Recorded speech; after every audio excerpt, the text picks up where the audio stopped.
terkait dengan penjelasan umum tentang program pembelajaran sensus penduduk 2020 yang diantaranya menjelaskan akan ada 3 hal yang disampaikan, yaitu adalah konsep penduduk, kemudian juga pemeriksaan data penduduk dan verifikasi di lapangan. Lalu bagaimanakah konsep definisi penduduk itu?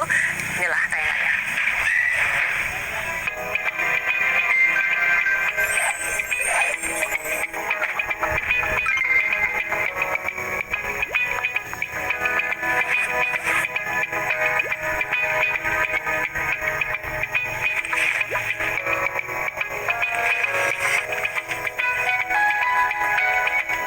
Siapa yang harus dicatat dalam sensus penduduk?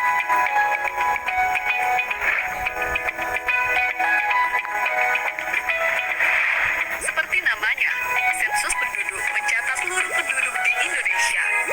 Dari yang tua hingga yang muda,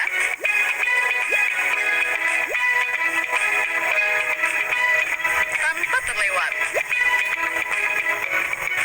Penduduk yang dimaksud adalah warga negara Indonesia ataupun warga negara asing yang tinggal menetap minimal 1 tahun atau tinggal kurang dari 1 tahun, namun ada berniat atau berencana menetap selama minimal 1 tahun di daerah tersebut.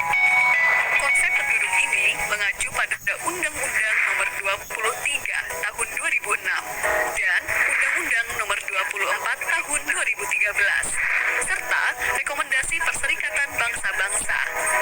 Dengan konsep penduduk berdasar tempat tinggal akan menghasilkan data yang lebih akurat sehingga memudahkan pemerintah dalam mengambil kebijakan dan melaksanakan program pembangunan.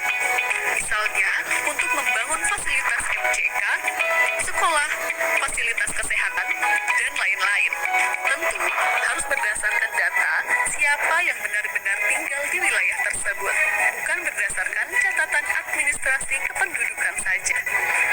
Ini Kania, lahir di kota Yogyakarta, tetapi telah menetap di kota Makassar selama 1 tahun. Maka Kania adalah penduduk kota Makassar. Ini Wida, KTP Karanganyar, tetapi telah menetap 7 bulan di kota Bandung dan berencana menetap untuk beberapa tahun ke depan. Maka Wida adalah penduduk kota Bandung. Jadi, penduduk di suatu daerah, mulai dari provinsi, kabupaten, kecamatan, hingga RT atau dusun dan sejenisnya adalah setiap orang yang telah menetap di daerah tersebut minimal 1 tahun atau kurang dari 1 tahun, namun berencana untuk menetap lebih dari 1 tahun. Satu lagi yang perlu dicatat, asisten rumah tangga, sanak famili yang menetap, dan bayi yang baru lahir juga dicatat sebagai penduduk di keluarga tersebut ya. Itulah konsep penduduk.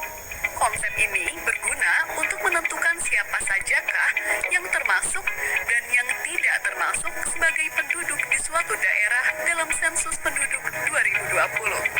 Lalu, bagaimanakah gambaran pelaksanaan sensus penduduk 2020? Sebagai gambaran, kegiatan lapangan sensus penduduk 2020 dimulai dengan koordinasi petugas sensus dengan ketua atau pengurus RT atau dusun dan yang sejenisnya atau yang kita sebut sebagai Satuan Lingkungan Setempat atau SLS.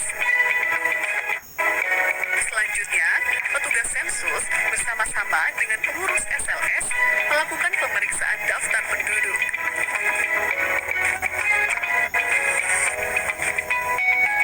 Setelah itu, dilakukan verifikasi lapangan